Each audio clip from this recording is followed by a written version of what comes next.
各位朋友，大家好，我是曾老。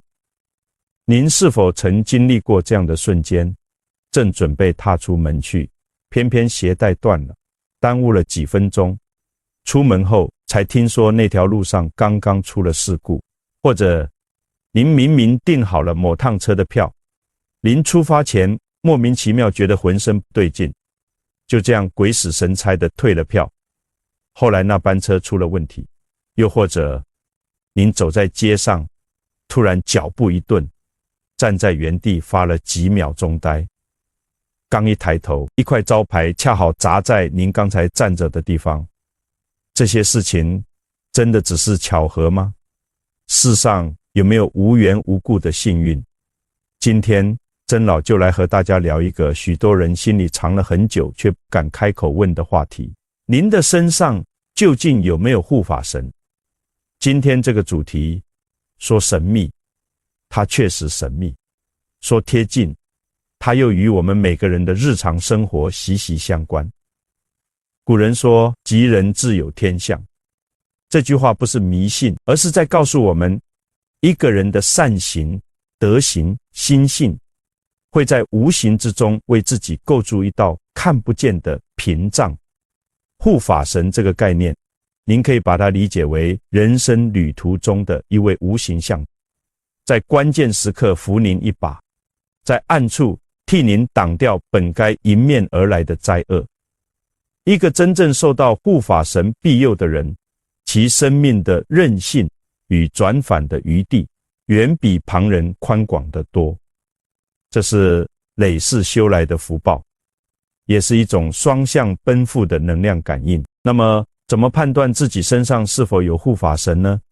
最直接的方式就是回头看自己走过的路。您是否曾在重大危难面前出现过不可思议的转机？一场严重的车祸，前后左右都撞得面目全非，唯独您这个位置奇迹般的完好无损。一次本已定好的出行，因为一件鸡毛蒜皮的小事被迫取消，事后才知道那趟行程出了大问题。在一处工地路段经过，前后脚都有东西落下，恰好就是您走过的那一秒，什么都没发生。这些经历在外人看来或许只是运气好，但在曾老看来，这背后很可能另有深意。世上没有无缘无故的幸运，护法神在我们肉眼看不到的维度里，洞悉因果的流向，在千钧一发之际出手干预，替我们化解了原本已经成型的劫难。如果您的人生中这类逢凶化吉、屡险如夷的经历反复出现，那么恭喜您，您的身边极有可能正守着一位或几位尽职的护法神。如果您也有过类似的经历，欢迎在评论区写下感恩护佑4个字，让我们一起感受这份无形却真实的力量。那么什么样的人容易感召到护法神随行呢？这要从心性说起。曾老观察了很多人，发现身上有护法神庇佑的，往往具备几个共同的特质。第一，心地善良，宅心仁厚。这类人待人真诚，富有同理心，看不得别人受苦。与人相处时，他们总是先替对方着想，宁愿自己吃亏，也不愿占人便宜，算计他人。这种发自内心的善意，会在他们身上形成一种温暖祥和的气场，自然而然地吸引来正向的能量。第二，乐善好施，热心助人。无论是亲朋好友遇到困难，还是素昧平生的陌生人需要帮扶，只要在能力范围之内，他们都会毫不犹豫地伸出手。古人说，但行好事，莫问前程。正是这种不求回报的布施精神，为他们积累了深厚的福德之粮。也正因为如此，这类人往往人缘极佳，身边鲜少有阴险小人，即便偶有摩擦，也总能迅速化解，这不是偶然。而是长期散播善意，结下无数善缘的自然结果，他们的福报比一般人厚实得多。讲到这里，大家可能会想，这护法神究竟是什么来历？他从哪里来？他为什么要守护我们？曾老来为大家细细解说护法神的来源，大致可以分为2类。第一类是来自天界的护法正神，能感召到这类护法神的人，往往是带着特殊使命降生于世。他们在过去世或许曾是造福一方的帝王将相，或是对修行法门做出重大贡献的大成就者。此生来到人间，是为了完成某种深重的修行功课。正因为他们曾经建立过广大的功德，也可能在历史的长河中得罪过一些心怀怨恨的势力，这些负面的能量可能跟随他们转世而来，伺机寻仇。于是天界便会派遣护法神专程守护，确保他们在完成使命的过程中不被邪恶力量侵害。这样的人可以说是天选之人，他们所承受的磨难与考验往往比旁人更重，但得到的护佑也是最强大的。第二类护法神则与我们自身的因果业力有更直接的关联，他们可能是我们在生生世世的轮回中所结下的深厚善缘。也许您在某一世曾经奋不顾身地救过某个生命，也许您在对方最困难的时候给予过无私的援助，这份恩情令对方铭记在心，发愿要生生世世追随报恩。于是当他们往生之后，便以另一种形态成为您身边的守护者。当您遭遇险境，他们便挺身而出，以护佑您性命的方式回报当年的深恩厚德。这也解释了为什么护法神的力量有时会出现轮替。当一位报恩者完成心愿，长亲情谊，他便会放下执念，安心前往下一段旅程。此时若您过去还曾帮助过其他众生，下一位感恩图报的缘分便会接替守护您。由此可见，广结善缘，广施恩情是多么要紧的一件事。这就像在生命的账户里一笔笔存入无形的善意，关键时刻这些善意就会化为庇护我们的力量。反观另一种人，凡事斤斤计较，自私自利，想方设法让自己占尽便宜，对他人的损失与痛苦漠然置之。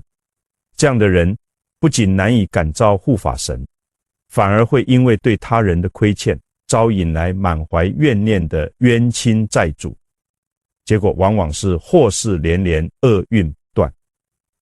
我们每一个起心动念，每一次与人为善或与人为恶，都在塑造着自身周遭的无形磁场，决定着我们会吸引来什么样的能量与缘分。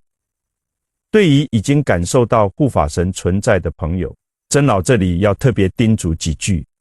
您是否注意过，有时候身体里会有一个莫名其妙的冲动，让您改变原本的计划。好比突然不想走那条熟悉的路，宁可绕远，或是心里生出一个强烈的念头，让您推掉某个约定，又或是在某个口子上脚步就那样停住了，自己也说不清为什么。请您认真对待这些直觉，这很可能就是护法神在透过您的潜意识向您传递讯息，请顺应这股指引去做，不要硬撑着反向而行。很多时候您按照直觉绕了路，却什么事都没发生，表面上什么都没看见，但请您明白，正是在这什么都没发生的背后，一个潜在的危机早已被护法神默默化解，您只是不知情而已。再比如某天出门上班，车子突然出了点小毛病，耽误了半个钟头，这时请先别急着发火抱怨，不妨换个角度去想，也许正是这半个小时的延误，让您在某个关键的时间节点上避开了一场本可能发生的灾祸。生活中许多莫名其妙的小不顺，其实是一种无声的保护。常怀感恩之心，欲事先稳住气，这份心态不仅让您与护法神的连结更加紧密，也会让您整个人的气场越来越稳，越来越正。接下来，曾老要和大家谈一个更深入的话题，作为一个有心修行的人，应该如何正确供养护法神，才能真正的利己利他。供养绝不只是摆几样贡品那么简单，它更是一种心灵的修炼，一种内在的连结与奉献。自古以来，无论是汉地、藏地，还是世界各地的传统文化中，人们对于神灵的供奉都是一种庄严的信仰仪式，祈求世间事业顺利、福慧增长，以及出世间修行成就的不断提升。在藏传佛教的传统中，护法神的地位尤为关键。象雄大藏经中记载了一个核心理念，称为三根本，即上师、本尊、空行与护法。经文中讲到，一切加持源于上师，所有成就源于本尊，各种事业的成办根本在于空行与护法神。这句话点明了，无论是弘扬正法还是利益众生，都离不开护法神的鼎力支持。护法神可以被理解为护卫佛法的神灵，是正法最忠实的守卫。同时，他们也护佑一切奉行正法的善男信女，使其免受内外各种障碍的侵扰与伤害。护法神大致可以分为两类：世间护法神与出世间护法神。世间护法神指的是尚在六道轮回之中，未曾就近解脱的神灵。他们可能是天界的统治者，也可能是山神、地神，或是某些神通广大的存在。他们因为过去世的愿力，或在佛陀大成就者面前立下誓言，而成为佛法的守护者。我们熟知的四大天王便属于护法正神。这类护法神神通广大，能为我们办成许多世俗的事物，但因为他们自身仍有习气与分别心，与他们打交道需格外谨慎，供养得当，他们是得力的助手。若有冒犯或供养中断，也可能招致他们的不悦。因此，我们不能将世间护法神作为就近的皈依对象，只能视其为修行路上的助伴。出世间护法神则是已经证得圣果，彻底超脱轮回的佛菩萨。他们出于无尽的慈悲心与坚定的护法愿力，示现出护法神的形象。观音菩萨所化现的大黑天，文殊菩萨所化现的阎魔法王，以及诸多佛母的愤怒相，皆属此类。由于他们本身即是觉悟者，没有世俗的喜怒哀乐与分别心，其护佑是无条件的，完全出于利益众生的纯净慈悲。因此，我们可以将出世间护法神视为真正可以皈依的对象，作为修行路上真实可靠的引导。在选择供养的护法神时，需要具备一定的智慧。最稳妥的是选择出世间的护法正神，或是经由佛菩萨调伏受戒的世间善神，例如藏传佛教中著名的大圆满三大护法，或是吉祥天母等。供养这些护法神，内心会非常安稳，不必担心供养稍有疏漏便遭惩罚。必须严加警惕的是那些来历不明、充满邪气的所谓大仙、将军或阴灵。这些本质上并非护法神，而是俗称的洋鬼，是在与害人的妖邪打交道。这种行为不仅无法带来护佑，反而会招致深重的罪过与祸殃，是必须严格禁止的行为。了解了护法神的来龙去脉之后，最关键的一步是端正我们供养时的发心与动机。曾老总结了4种正确的发心，请大家铭记在心。第一，愿自己内心中利益他人的菩提心能早日成熟圆满。第二，愿自己所见所闻所接触到的一切众生都能获得真实的利益。第三，愿能遣除一切众生在修行道路上的障碍与苦难。第四，愿自己能具足救苦救难的能力，帮助众生早日脱离轮回苦海。大家不妨静下心来，认真问自己一个问题：我供养护法神，究竟是为了个人的名利、健康与财富，还是为了所有众生的解脱与安乐？这两者之间有着天壤之别。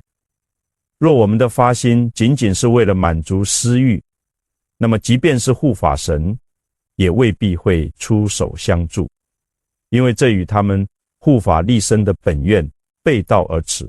但若我们的发心是为了利益更广大的众生，护法神便会如影随形，帮助我们圆满一切善愿。在正式进行供养仪轨之前，最好先念诵皈依文、发心以及对自己根本上师的祈祷文，这能让整个修法更加有力，加持更为直接。之后再念诵护法神的仪轨与咒语，依照传承上师所传授的法规如实修持，才能获得最真实、最有效的护佑。关于供品，最核心的是一颗真诚恭敬的心。古人说，若人求天尊，天尊要诚心，无论求人、求天、求佛，一颗赤诚的心永远是第一位。即便条件有限，没有丰盛的贡品，只要能摆上一杯清茶，一盘洁净的果品，内心全然虔诚，护法神同样会欢喜受供。当然，若条件允许，贡品越丰盛，越精洁美好，自然更加圆满。准备贡品时，有几点要特别注意。第一，绝对禁止使用沾染血腥的肉食做贡品。密法中所提到的供血供肉，有其甚深的密意与特定的所指，绝非凡夫所理解的杀生献祭。经典中所说的血，是指从数百种红色植物中萃取的汁液，或自然死亡的野兽之血，这在现实中几乎无从获取。所谓肉，则指5种净肉，即非为一己私用而宰杀、自然死亡的动物。一旦杀害任何一条生命来做血肉供养，一切智慧护法与诸佛菩萨都会远离，反而会招引来嗜血的妖魔，给自己和家人带来疾病与灾祸，这是铁律，切不可违犯。第二，贡品要丰盛清净，摆放整齐，摆放前务必洗净双手，将贡品擦拭干净。摆放时心怀恭敬，不要将呼吸直接对着贡品，也不要边摆放边随意闲聊。这些看似微小的细节，都体现了我们内心真实的恭敬。第三，乳制品与甜食是传统的上选贡品，乳汁、乳酪、酥油以及冰糖、蔗糖、蜂蜜自古被视为供养神佛的美品，象征纯净与吉祥。第四，也是最重要的一点，供养时可有吝啬贪恋之心。什么样的贡品最殊胜，是您自己最珍视、最喜爱的东西。供养的本质是在磨砺我们的舍得之心，对治内心的贪着。若您拿自己都看不上、不愿意用的东西去敷衍，那样的供养不仅不如法，也完全失去了修心的意义。贡品在于多么昂贵，在于那份真心的舍与奉。最后，曾老要提醒大家，修行者在与护法神相应的过程中，必须戒除3种心态。第一，要戒除贡高我慢之心，切不可因为修行稍有感应，或自觉有护法神庇佑，便认为自己了不起，开始俯视旁人。一旦傲慢兴起，护法神便会悄然离去，因为在他们看来，这个人的世俗习气依然深重，还未到扶持的时候。第二，要戒除言行不一的毛病。有些人说起来头头是道，做起来却敷衍塞责、懈怠懒散、心口不一，是修行路上最大的绊脚石。护法神看的是您实实在在的行持，而非漂亮的言辞。修道之人最重知行合一，说到就要做到。第三，要戒除对三宝、对正法的怀疑心。所有经典都是佛陀亲口宣说的智慧，所有戒律都是先贤亲身力行的规范。我们要对传承、对教法升起不退转的信心。古人说，修道之人心莫疑，疑心若起便迷途。一旦疑心升起，便如同在浓雾中失去了方向，再也找不到回家的路。有缘的朋友，非常感谢您能看到这里。若今天的内容对您有所启发，请为这支视频点一个赞，也欢迎您转发给身边需要这些智慧的朋友。护法神的存在与否，他们护佑力量的强弱，最终都取决于我们自身的品德与修行。一切外在的护佑，都不过是我们内在善行的映射与回应。愿您能坚守内心的善良，多行好事，广结善缘。如此，护法神必将常伴左右，护佑您一生平安，诸事吉祥。